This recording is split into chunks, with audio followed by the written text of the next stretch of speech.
Tá certo? Bom, pessoal, boa tarde, então, a todos. É uma satisfação muito grande, né, poder abrir esse espaço, né, ou que a gente tenha a possibilidade de abrir um espaço para a gente discutir um pouquinho ou apresentar para vocês alguma coisa que o nosso grupo de pesquisa LAEC tem feito. Hoje, nós vamos, a nossa estreia, né, nas lives, e eu espero que vocês estejam todos bem, né, com essa situação em que nós estamos passando, mas nessa tarde, hoje, nós aceitaram, né, o desafio do Grupo LAEC, a Edila e a Joana. Então, elas estão hoje aqui, são as nossas convidadas para esse bate-papo, elas já estão aí, apostos.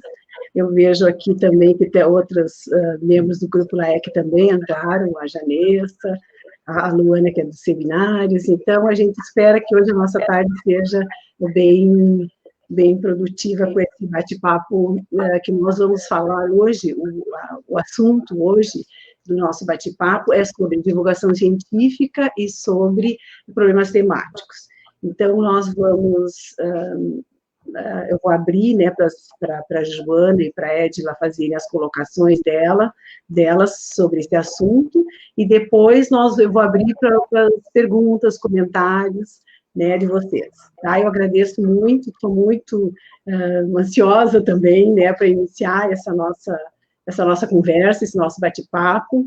Então, o Fernando, vejo que entrou também, o Fernando já é, né, já é nosso companheiro aqui nas lives, né? Então, espero contar com ele também depois da live do LAEC. Então, eu vou passar agora a palavra para as meninas se apresentarem. Eu vou pedir que elas se apresentem, né? Porque eu acho que muitos de vocês talvez não conheçam, mas a Edila e a Joana. Então, eu peço que elas se apresentem e depois nós vamos começar o bate-papo com a Edila. Então, tá, meninas, é com vocês agora. Boa tarde, meu nome é Edila, então, como a professora Mara já falou, eu sou licenciada em Ciências Exatas, com ênfase em Química, pela Universidade Federal do Pampa, e mestre em Ensino de Ciência, em Educação em Ciências, pela UFSM, pelo programa, né, e componente do LAEC, então. Então, boa tarde, pessoal. Eu sou a Joana, eu sou mestranda do programa também. E eu ainda não encerrei a minha pesquisa, então nesse momento eu estou ainda realizando minha pesquisa de mestrado. Sou orientada da professora Mara e integrante do LAEC. E nesse momento também, aqueles que são integrantes da disciplina Seminários, eu sou a docente orientada dessa disciplina, só para me apresentar a vocês, que a gente ainda não teve o nosso encontro formal e também não sei se teremos esse encontro presencial. Bom, então acho que nós vamos começar dialogando um pouco sobre cada uma das nossas pesquisas, para que vocês fiquem a par do que a Edila realizou e do que eu estou realizando nos trabalhos, e tenham uma boa live. Bom, então, gente, eu vou começar falando um pouquinho sobre o trabalho que eu realizei no tem a ver, num primeiro momento, com uma articulação entre metodologias de ensino, né? Sendo elas, então, a metodologia de resolução de problemas articulada ao ensino por temáticas. Bom, vocês devem estar se perguntando, então, de onde que surgiu esse interesse, né, em articular metodologias. Bom, desde o meu período de graduação, eu venho trabalhando com diferentes metodologias de ensino, né?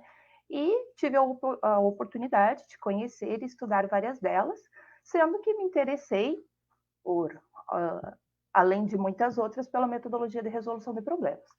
Só que à medida de ir para a sala de aula e implementar, eu percebi que muitas vezes os alunos, eles não conseguiam, eles respondiam a algum conceito químico, por exemplo, mas eles não conseguiam transpor esse conceito para vivências dele da sala de aula. Então, a partir daí surgiu, então, essa articulação entre metodologias, e aí foi inserido o ensino por temáticas, né?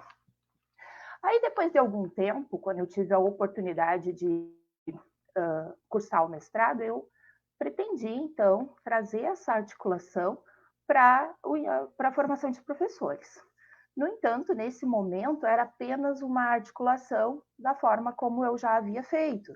Porém, depois surgiu a possibilidade de nós denominarmos essa articulação de problemas temáticos. Então, eu vou falar um pouquinho desses problemas temáticos, né, que foram realizados, né, implementados na formação de professores de Química, aí na UFSM, e então nós tínhamos tentado verificar, né, como esses problemas temáticos eles poderiam contribuir com a formação dos acadêmicos. Para isso, dando-lhes subsídios, então, dando a possibilidade deles poderem se colocar já nos primeiros semestres do curso no papel de professor, à medida que havia necessidade de que eles refletissem sobre uma formulação de um plano de aula, sobre diversas diferentes metodologias num contexto escolar, né? E também sobre a apropriação e adequação da gente conseguir ministrar e entender a importância das metodologias de ensino associada aos conteúdos, aos conceitos químicos. Por que isso? Porque o que a gente vê, no geral, é que muitas vezes, quando a gente está na graduação, a gente vê as disciplinas de química e depois, em algum momento do curso, a gente passa para as disciplinas da área da educação, né? Então, a intenção foi que eles pudessem usar os conteúdos da disciplina de química, né? E que pudessem fazer uma transposição desses conteúdos para a educação básica. Claro que isso teve uma superficialidade, né? Claro que eles não iam implementar da forma como é passado, né, no ensino superior, mas que eles pudessem verificar que tudo que a gente aprende, né, em algum momento a gente vai usar. Mas então, o que seriam os problemas temáticos? Bom, são situações-problemas, então, são situações-problemas associadas a assuntos temáticos que venham demandar, né, um embasamento científico para reflexão e posterior resolução. Por que reflexão? Porque os problemas temáticos, num primeiro momento, a gente tinha a ideia que eles pudessem, que os acadêmicos eles pudessem refletir e também, posteriormente, os seus educandos pudessem refletir sobre o tema em questão e para, posteriormente, resolvê-los, né? Bom, mas o que caracteriza, então, o problema temático? Como que a gente pode dizer que um problema ele vem ser temático ou não? Bom, então, no trabalho na pesquisa de mestrado, nós caracterizamos numa tríade, que ela se embasa nos problemas, nos temas e nos conteúdos, tá? Então, o que vem a ser um problema? Ele precisaria, então, num primeiro momento, ser necessário realizar pesquisas para resolvê-los, né?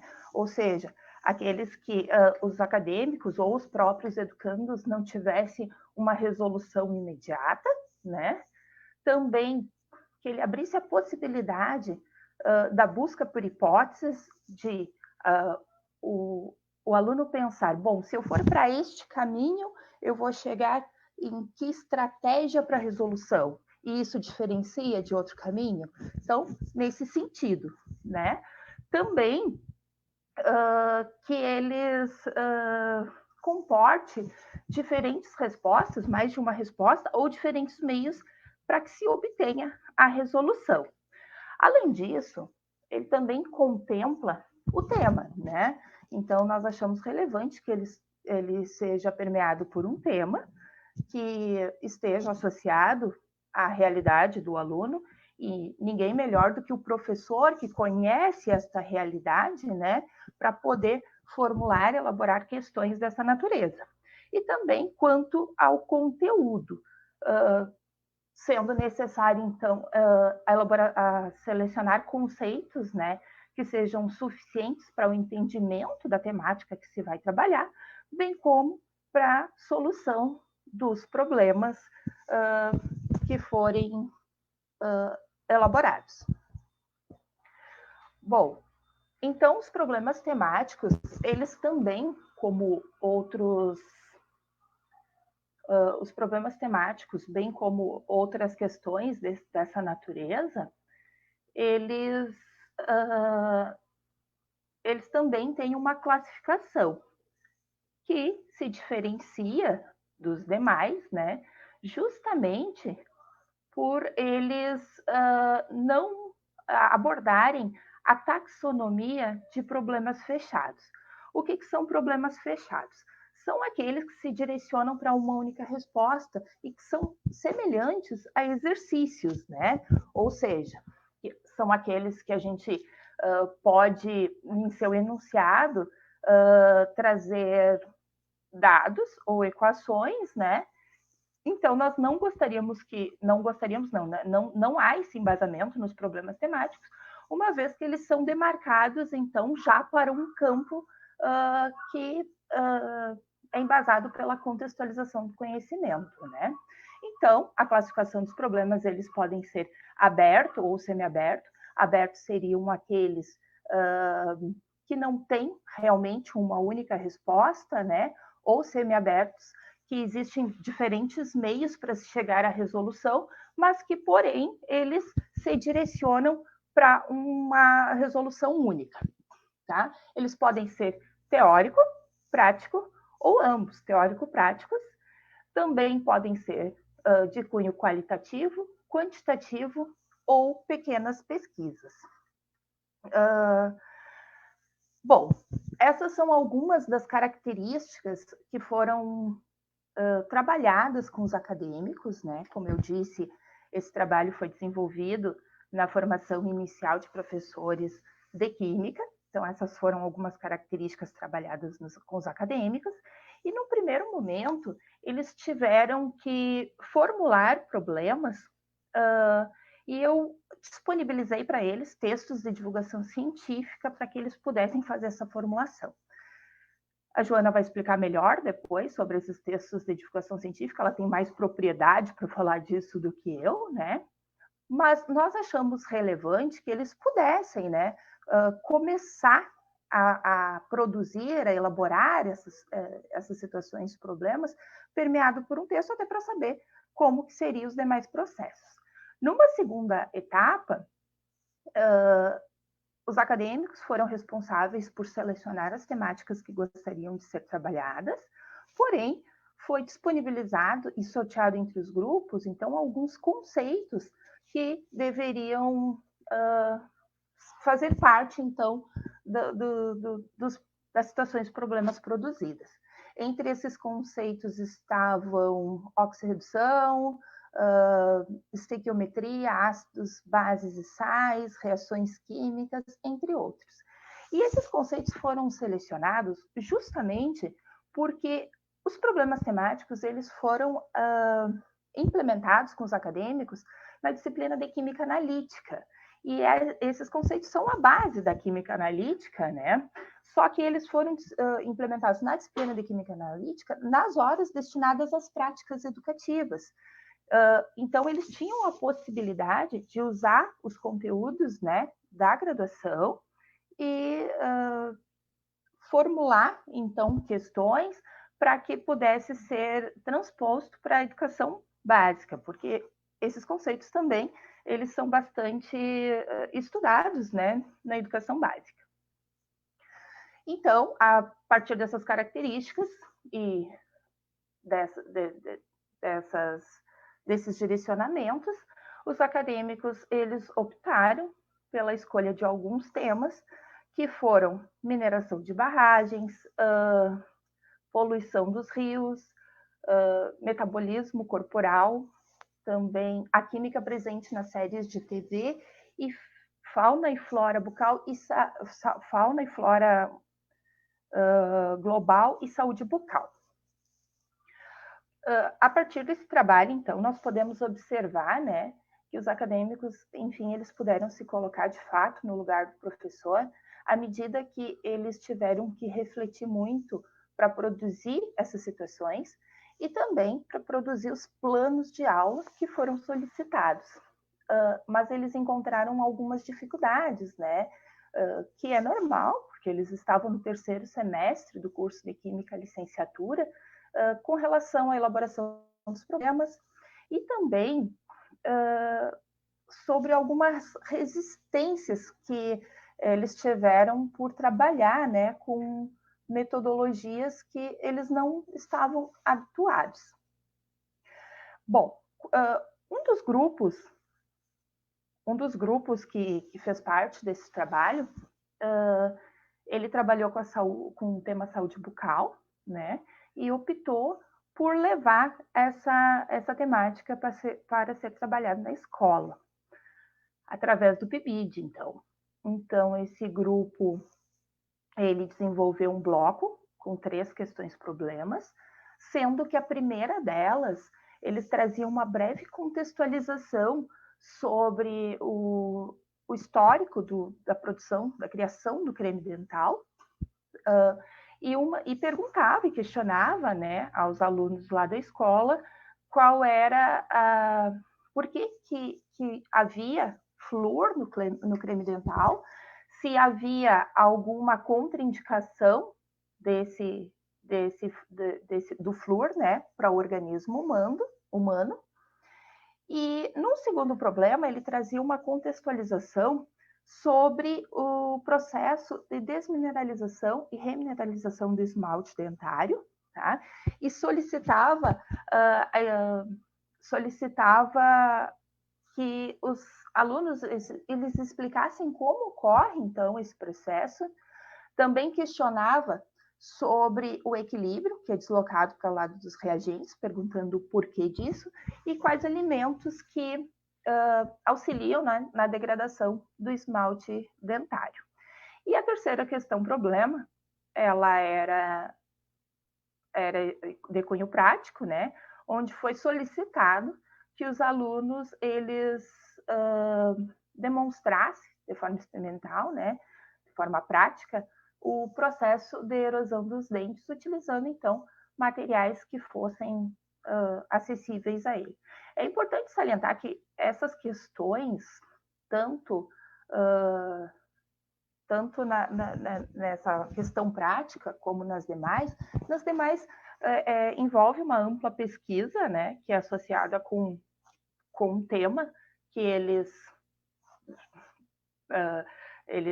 veem todos os dias, né, que é a saúde bucal, que está presente na vida deles, né, e a questão prática, é importante salientar que ela não traz nenhum roteiro pré-estabelecido, então dependia muito deles mesmo procurar os meios, né, para que eles pudessem fazer essa atividade prática. Bom, para finalizar minha fala aqui, que foi bem breve, porque a gente até pensou em não transformar isso num seminário, para que nós possamos dar continuidade, então, à fala da Joane e as discussões. Eu tenho aqui alguns livros que embasaram a minha pesquisa, principalmente sobre a resolução de problemas e temas, e eu vou mostrar apenas 2 deles, que um deles é do Pozo, a aprendizagem e o ensino de ciências, que trata da resolução de problemas, acho que aqui, e outro, o da professora Mara, que todo mundo já conhece. É isso. Desculpem aqui, né? Eu estou também estreando aqui no comando, e só um pouquinho, Edila, tu mostra os livros novamente, eu vou tentar colocar um pouquinho maior para vocês. Isso, vou deixar só Edila, vamos ver se eu deixo só Edila. Tá? que são os mesmos em todo o e esse aqui da solução de problemas é o livro da professora Mara, que trata bastante sobre temáticas. Alguns deles, né, foram utilizados na pesquisa.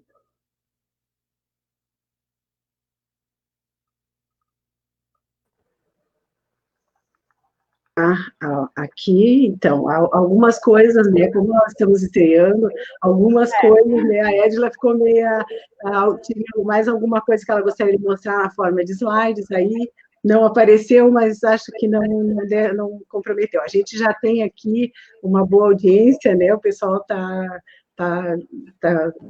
gostando aqui, pelo que eu vi, tem algumas perguntas já para a Edila, do Fernando, mas mais tarde eu vou abrir para as perguntas e aí a gente faz um bate-papo, né, com todo o pessoal que está escutando.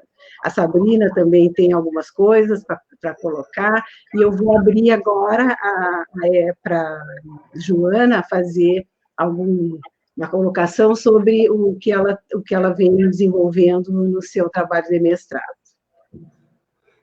Então, meus slides estão aparecendo? Vou colocar. Pronto, apareceu. Outra coisa, antes da Edna começar, foi solicitado que os slides da Joana, desculpa, que os slides ficassem maiores, que o pessoal queria ler. Então, é que eu tinha colocado o foco em quem estava conversando, mas eu vou deixar agora nos slides, no caso da Joana. Tá, gente? Então, a palavra agora, o bate-papo é com a Joana. Certo. Então, tá, pessoal, como eu já me apresentei anteriormente, eu sou a Joana, e eu estou desenvolvendo o meu trabalho desde o ano passado, onde eu estou trabalhando com os licenciandos de Química, integrantes do PIBID, com materiais de divulgação científica. Então, meu objetivo está sendo verificar, analisar como os textos de divulgação científica vêm contribuindo para o ensino de Química e quais as potencialidades desses textos para serem inseridos em sala de aula. Então, eu estou trabalhando com esses licenciandos e no primeiro momento eu trouxe para eles, a gente trouxe para eles o que seria a divulgação científica, né? Então, a divulgação científica, como vocês estão vendo nesses slides, ela é aquela divulgação que sai do meio científico e ela passa a ser difundida na sociedade. Então, para que isso aconteça, é necessário que tenha uma linguagem própria. Então, a divulgação científica ela é um gênero de discurso que tem uma linguagem própria e autônoma, que ela faz com que um público mais amplo, um público que não está imerso no contexto científico, possa compreender a ciência com palavras mais facilitadas. Então, esse é o objetivo da divulgação científica, difundir de um público que está no meio científico, imerso em conteúdos da ciência, para um público que não está tão chegado à ciência. Por exemplo, a gente está vivendo, né, nos dias de hoje, toda essa demanda de ciência, onde o público, sim, tem que ficar a par das produções científicas, das evoluções da ciência, até para que ele possa compreender o que realmente está acontecendo no nosso mundo. E a ciência em si, ela é feita para a sociedade. Por isso, nós precisamos compreender como a ciência está sendo produzida, as evoluções e para que ela é produzida. Então, por isso que a gente defende muito essa divulgação da ciência para que a sociedade consiga compreender melhor os conceitos científicos e que essa divulgação possa também ser inserida em sala de aula. Bom, existem alguns meios de divulgar a ciência que eu coloquei aqui para vocês, que são os textos, que foram os textos de divulgação científica que eu trabalhei com os licenciandos de Química, mídias, jogos lúdicos, história em quadrinhos, museus, peças de teatro, oficinas temáticas. O PIB de Química da UFSM, ele vinha trabalhando com oficinas temáticas nas escolas. Então, para não quebrar esse trabalho que eles estavam fazendo, a gente organizou trabalhos em oficinas temáticas, onde a gente também utilizava textos de divulgação científica. Eu também, quando comecei o trabalho com os licenciandos, a gente buscou explicar para eles o que significava textos de divulgação científica. Porque muitas vezes a gente confunde os textos que divulgam ciência, o discurso de divulgação científica, com o discurso científico em si. Porque os textos de divulgação científica, ele possui algumas particularidades, que são 3 particularidades que, segundo o Zamboni, são inerentes, são importantes aos textos, ao discurso de divulgação científica. Uma delas é a cientificidade, onde o texto apresenta traços, aspectos da ciência, da produção científica. Outra característica importante é a laicidade, onde aquele texto ele apresenta um contexto histórico de onde a ciência foi produzida, colocando também a importância da história na ciência e também da ciência na história, porque a ciência também contribuiu muito para todos os contextos históricos que são nos que a gente conhece hoje, no caso. E também a terceira e última particularidade que Zamboni aponta é a didaticidade, muito importante até para quem quer trazer esses textos para a sala de aula. A didaticidade é quando o texto apresenta aspectos didáticos, apresentando metáforas, comparações, exemplificações e alguns outros recursos que são necessários para que a gente ensine de forma mais contextualizada e que facilite a linguagem científica para os estudantes. Nós também trouxemos para os licenciandos algumas revistas e alguns livros para que eles pudessem, para dizer para eles de onde retirar esses textos de divulgação científica. Até porque, como é necessário que a população ela comece a ler mais sobre ciência, a se informar, também é necessário que ela busque essas informações em meios confiáveis. Então, foi nesse sentido que a gente trouxe para os licenciandos alguns meios confiáveis para que eles pudessem retirar textos e levarem para a sala de aula.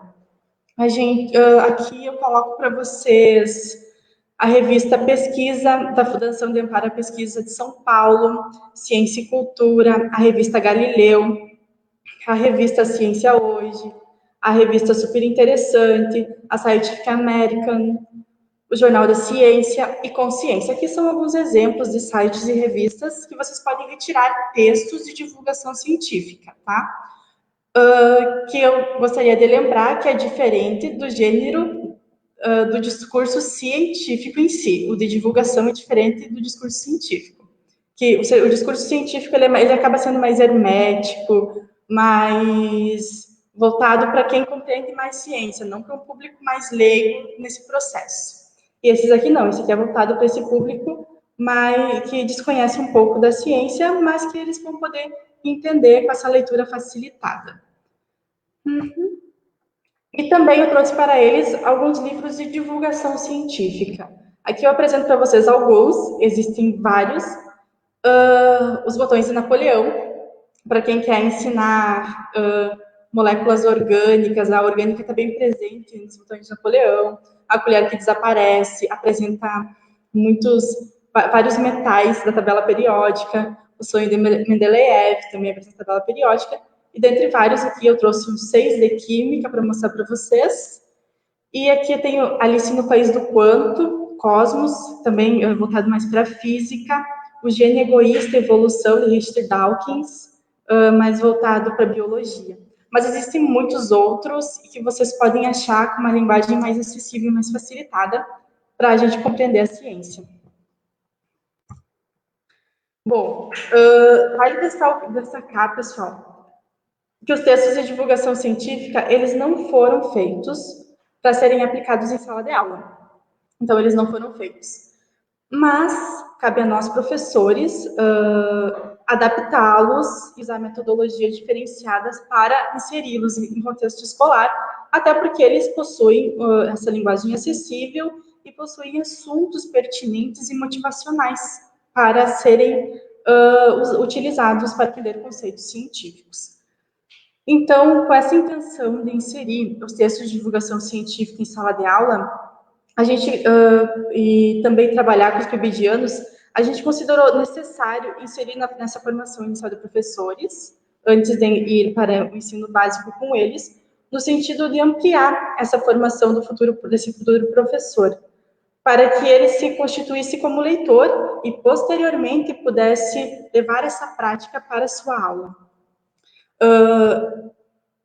Em relação às metodologias de leitura, o texto, como ele não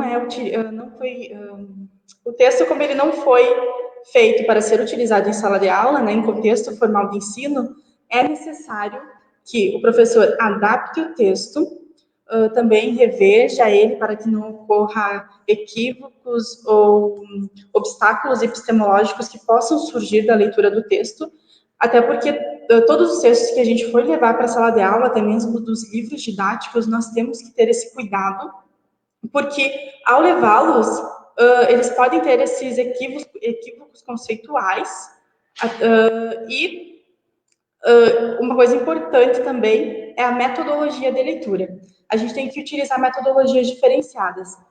Quando os licenciandos levaram seus textos para a sala de aula, eles perceberam que houve uma reclusa dos estudantes em relação à leitura, porque eles não tinham o hábito de ler. E quando liam lá em português, literatura, mas nunca em ciência, não teve essa motivação para eles lerem em ciência. Então, inicialmente, houve essa reclusa, mas quando os licenciandos levaram metodologias diferentes de leitura, eles tiveram interesse de ler esses textos. Algumas metodologias que os licenciandos utilizaram para ler foi o método cooperativo Jigsaw, onde os estudantes eles se reuniam em grupos e cada um era atribuído uma função e eles liam de forma cooperada para entender o texto e responder algumas perguntas. Outra metodologia que eles utilizaram foi a formulação de paródias, o que a gente percebeu que a escola eles eram muito de cantar, de tocar instrumentos, então a gente utilizou isso ao nosso favor, fazendo com que formulassem paródias em relação à leitura do texto. Outra metodologia que utilizaram foi a promoção de debates. Então, era um texto que apresentava muitos assuntos sociocientíficos, um assunto sociocientífico, então abrangiu para uma roda de debates, o que auxiliou nessa motivação para a leitura do texto. E tem outras metodologias de leitura que também podem ser utilizadas, como formulação de perguntas,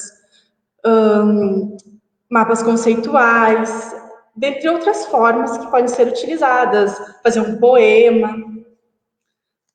Então, é interessante destacar isso, que utilizar textos de divulgação científica, para utilizar, é necessário fazer as adaptações nesse texto e escolher uma metodologia de leitura adequada para o ensino em questão. E também escolher um texto que seja adequado para o contexto que você vai levá-lo. E depois da aplicação dos estudantes, teve algumas características que eles ressaltaram. As dificuldades que eles ressaltaram foi, que eu falei anteriormente, que teve um pouco de reclusa em questão da leitura, né? Tanto é que até no ensino superior a gente tem esse estranhamento dos estudantes para ler, mas que depois das metodologias aplicadas, as metodologias utilizadas, eles acabaram lendo e sendo motivados a ler esses textos. E eles depreenderam também que houve algumas contribuições.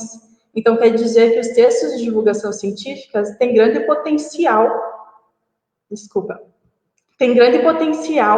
para ser inserido em sala de aula. Então, o que eles depreenderam? Depreenderam que os textos podem auxiliar na interdisciplinariedade, porque apresentam assuntos de outras disciplinas do currículo, né, como história, geografia, sociologia, dentre outras disciplinas. Apresentam também, promovem a argumentação, né, quando eles promoveram aquele debate sociocientífico, perceberam que os textos têm essa intenção, têm essa potencialidade de promover a argumentação e também de promover a alfabetização científica. Porque no momento em que o texto traz a ciência de forma contextualizada, ele auxilia o estudante a perceber que a ciência está presente no seu dia a dia. A ciência influenciou na história. Então, ao trazer de forma contextualizada essa ciência, o estudante vai significar melhor esses conceitos e vai conseguir adaptar a sua linguagem cotidiana, uma linguagem mais científica, que é o caso da alfabetização científica, o ponto que eles conseguiram verificar. Então, esse foi um pouquinho da minha pesquisa de mestrado, que eu ainda não qualifiquei. Estamos esperando passar esses tempos de crise para que a gente consiga, né, dar prosseguimento à minha pesquisa. E seria um pouquinho isso que eu queria falar para vocês dela. E se vocês tiverem mais alguma dúvida sobre divulgação científica, textos de divulgação científica, podem fazer perguntas ou entrar em contato pelo meu e-mail. Obrigada, Joana. Vamos, então, abrir agora para as nossas as colocações. Aqui a gente já tem algumas perguntas, e antes disso, eu vou pedir para vocês que deem um oi, assim, para mim saber quem é que está aí nos olhando, certo? Para a gente dar um oi. Nós estamos com o Gustavo, então já é internacional, né? A nossa live já está lá no Equador. Tudo bom, Gustavo? Saudades. Eu vou colocar aqui algumas perguntas que já foram colocadas. O Fernando, eu deixei a Edila agora, acho que encoberta, porque a pergunta é grande. Chegando é para a Edila, vou trocar aqui, eu acho. Vamos ver se eu consigo. Bom, mas a pergunta, eu vou sair. Saiu, tá certo. O Fernando diz que trabalhou no mestrado, né, e agora está no doutorado, com a articulação das duas metodologias, né? Acho que é ATD, não, ATD, desculpa, não, é divulgação científica e os problemas temáticos. A pergunta é se tu concorda que falta incentivo na formação inicial. Isso é um aspecto que a gente gostaria também de abordar aqui, sobre a formação inicial, o uso dessas metodologias, né? Eu vou passar para a Edna, então, te responder sobre isso, se falta, né? Ele quer saber se falta uma abordagem mais profunda na formação inicial, certo? Vamos lá, Edna. Bom, Fernando, eu acredito que sim, justamente por essa distinção entre as disciplinas da química, falando da nossa área, né, e dos conteúdos educacionais. Então, a intenção na minha pesquisa foi justamente trazer esses conteúdos nas práticas educativas para tentar unir essas perspectivas, porque as duas são importantes, são tão importantes o conteúdo em si, como a prática educativa, né? Como o ensino, como transpor isso. Eu acho que a educação básica, ela sim, deveria tentar unir mais essas perspectivas para que quando chegue, então, numa época de mestrado, ou aliás, de TCC, ou até de uma intervenção na escola, no PIBID, ou estágios, os acadêmicos não fiquem tão perdidos, né? E também para que, posteriormente, eles tenham o conhecimento de diversas metodologias de ensino para poder fazer as suas opções quando for trabalhar em sala de aula. Tá certo. Agora, tem aqui a Tamires, faz uma pergunta para a Joana, né, parabeniza a Joana pelo trabalho, gostaria de saber, né, se os textos de divulgação científica sobre mulheres na história da ciência seriam uma maneira de dar visibilidade para a igualdade de gênero na ciência. E aí, Joana, qual a tua opinião sobre isso? Obrigada, né, pelo elogio. A Tamires veio lá da minha universidade, onde eu fiz a graduação. eu fiz química, ela fez biologia. Ela trabalha com a educação de gênero, da inclusão da mulher, da visibilidade da mulher na ciência. Boa pergunta, Tamires. Com certeza, os textos de divulgação científica, né, se bem trabalhados, eles podem auxiliar nesse processo de dar visibilidade à igualdade de gênero na ciência.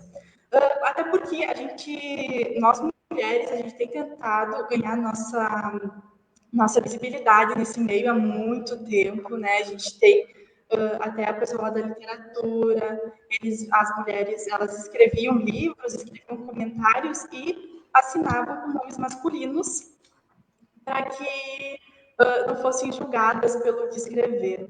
Então, agora, nesse momento que a gente já pode assinar com o nosso próprio nome, a gente já tem essa liberdade de mostrar que nós, sim, nós mulheres, podemos fazer ciência e que temos também muitas nossas antecessoras que lutaram por isso.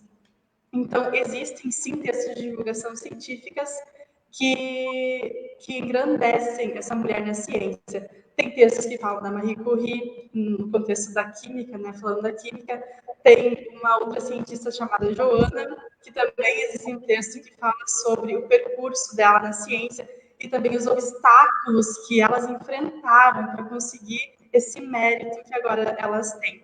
Mas ainda existem outras mulheres que tiveram um grande potencial, né, nessa área científica, mas que não foram tão abordadas e que a gente ainda não conhece, porque viveram numa época em que não tinha essa visibilidade. Eu gostaria de conhecer mais textos de divulgação científica para te falar também sobre quais abordam mais a mulher na ciência. Tem alguns também que falam dos cientistas homens que fizeram alguns estudos, mas que também dão destaque para as esposas desses cientistas muito nesse processo. Então, é importante dizer que por trás de um grande homem há uma grande mulher. Claro, com certeza, né? Isso é verdade.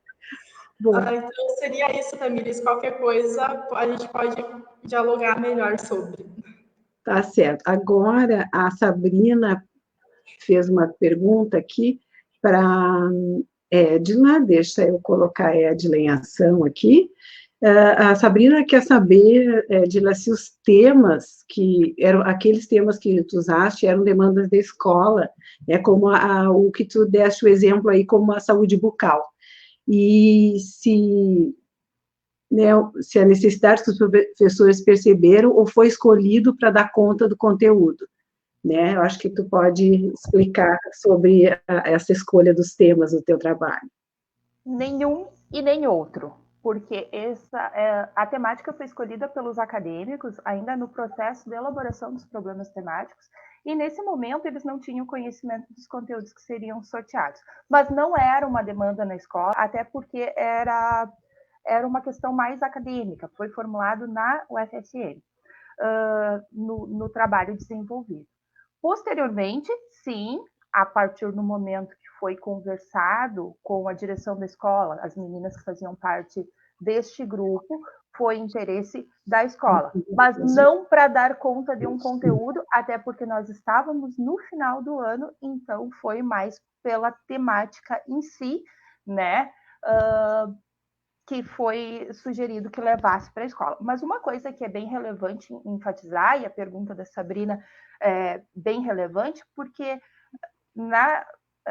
nessa estratégia dos problemas temáticos, o que a gente vê muito normalmente é utilizar um tema para dar conta de um conteúdo. Nessa estratégia, ao contrário, é a escolha do tema que vai abranger os conteúdos necessários para o seu entendimento. Isso é uma parte interessante de utilizar essas. Bom, nós temos agora uma outra questão aqui do Fabrício para as duas meninas, que é bem interessante. Ele pergunta se, tanto para a Edna quanto para a Joana, ele acha que ele pede, né, que comente sobre as principais dificuldades que observaram suas experiências com as problemáticas, em especial no desenvolvimento das pesquisas. Então, é uma pergunta bem interessante, eu vou colocar as duas aqui, e cada uma pode fazer um comentário, né, deve fazer um comentário sobre essa questão. Pode? Pode começar, Joana. Sim, Fabrício. Na minha pesquisa, como eu trabalhei com o PIBID, eu não tive muita dificuldade no sentido de chegar à escola. Porque se eu tivesse trabalhado só com os licenciandos, no contexto formal, não sei se a escola abriria esse espaço, né? Porque as escolas sempre estão com muita demanda. Mas, então, nesse sentido, de levar para a escola minha pesquisa, de fazer com que os licenciandos aplicassem o que eu pretendia, foi bem tranquilo. Já no sentido de que, quando eu apresentei os textos para os licenciandos, e eles também não tinham muito hábito de ler, alguns já tinham mais, eles também ficaram assim, como é que nós vamos levar texto para a escola? Eles não vão querer ler esses textos, né? O pessoal tem esse estranhamento com textos, ainda mais na disciplina de ciência.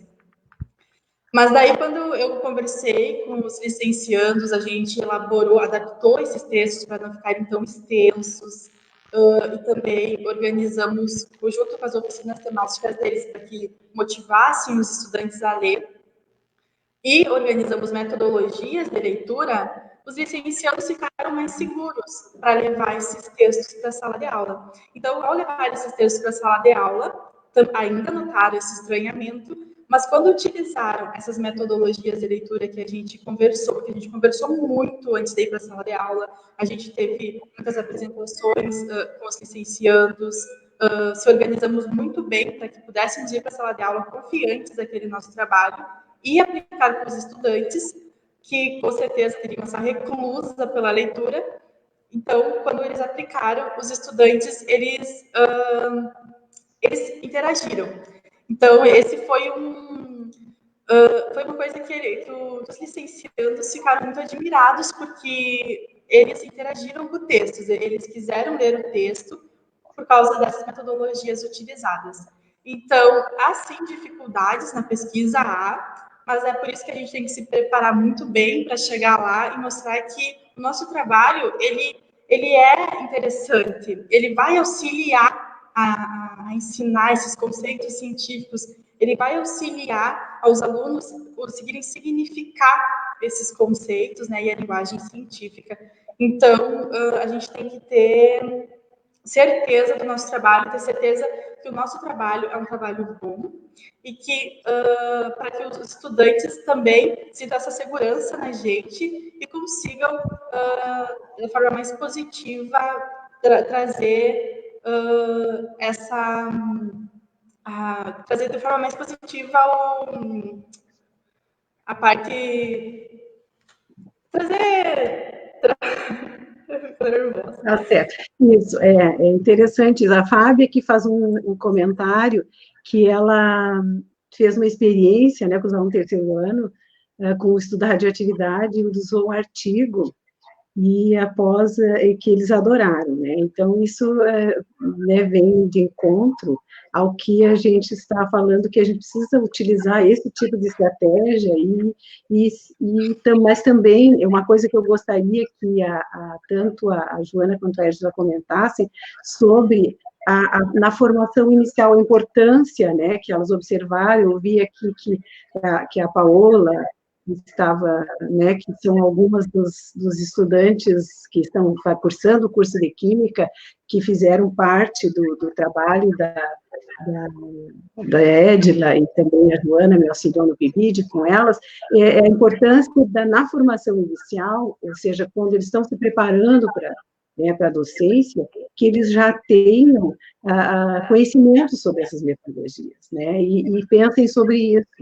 Né? Então, eu gostaria que vocês fizessem algum comentário sobre a experiência de vocês nos trabalhos com a formação, né, inicial dos acadêmicos, antes mesmo deles irem para a escola e antes mesmo deles começarem a entrar no mercado de trabalho.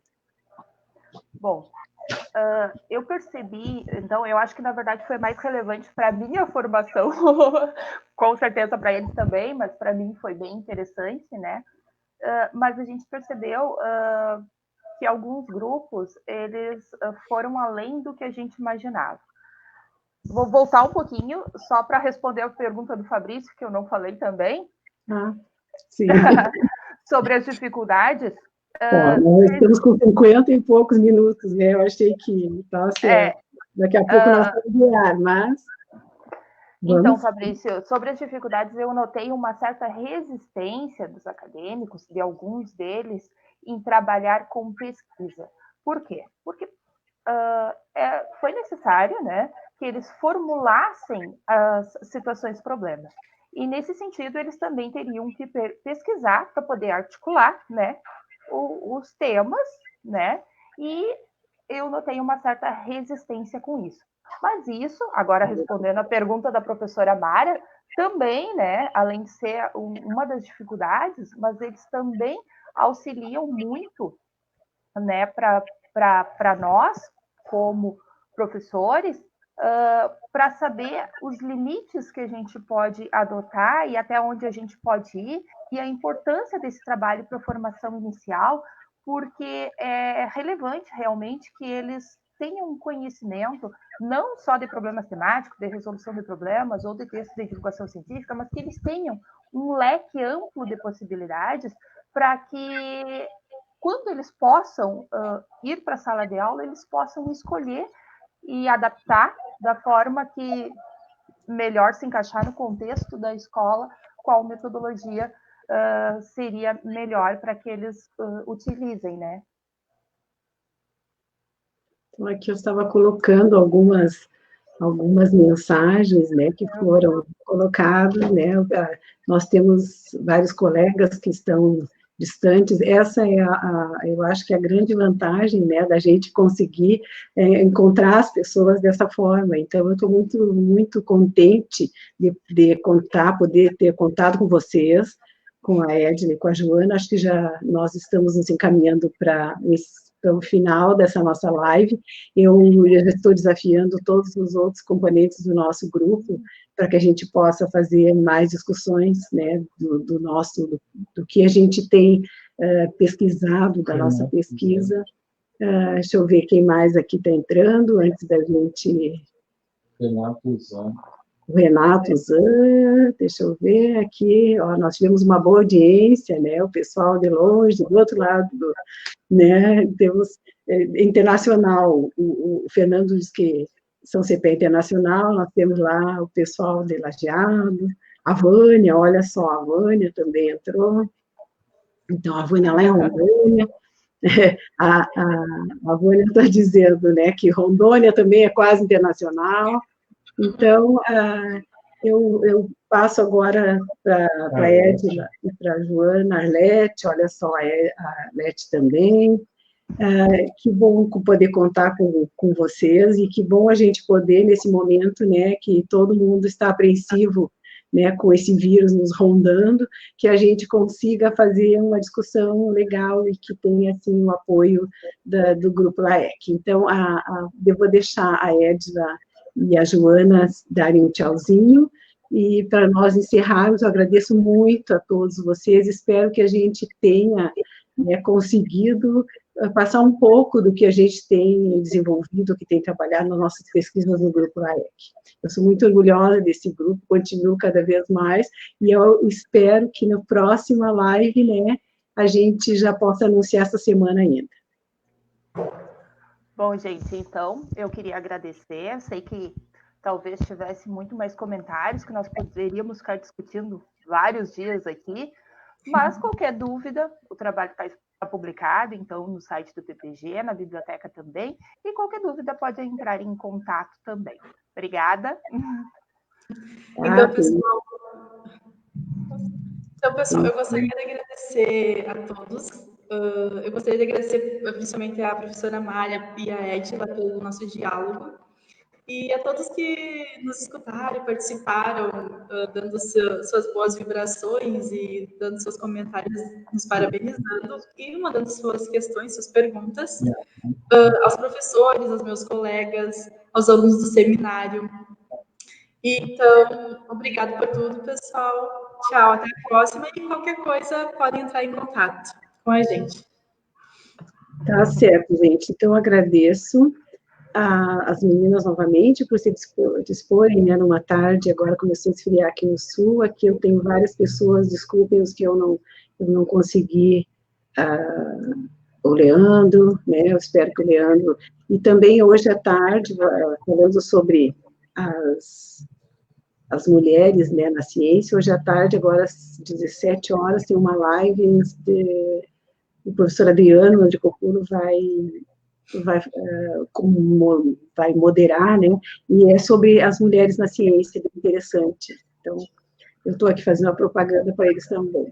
Tá, gente? Muito obrigada. Acho que a gente, espero que a gente tenha colaborado um pouquinho, né, e com as discussões e com o ensino de química. Normalmente, a gente desenvolve o nosso trabalho no ensino de química. Então, obrigado, um abraço, fiquem bem, cuidem-se, tá? Então, até a próxima live. Tchau. Tchau, tchau. Tem live com o